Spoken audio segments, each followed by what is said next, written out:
एका गावात दोन मांजरी राहत होत्या. त्या एकमेकींच्या चांगल्या मैत्रिणी होत्या. एकदा त्यांना फिरता फिरता एका घराच्या बाहेर भाकरीचा एक तुकडा सापडला. वाद. दोघींनाही खूप भूक लागली होती. एक मांजर म्हणाली, हा तुकडा आधी मी पाहिला म्हणून हा माझा आहे. दुसरी म्हणाली, नाही, हा मी उचलला आहे म्हणून हा माझा आहे. यावरून त्यांच्यात जोरदार भांडण सुरू झाले. माकडाची एंट्री. तेवढ्यात तिथून एक माकड चालले होते.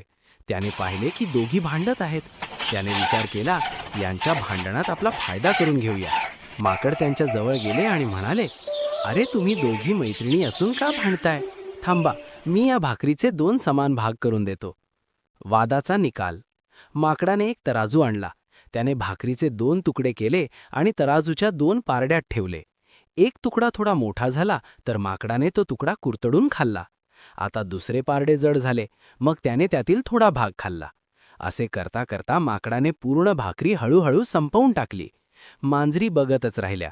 शेवटी माकड म्हणाले, मी तुमचे भांडण सोडवण्यासाठी इतकी मेहनत केली, त्याची ही फी समजा. आणि माकड तिथून पळून गेले. शेवट. दोघांच्या भांडणात तिसऱ्याचा फायदा होतो.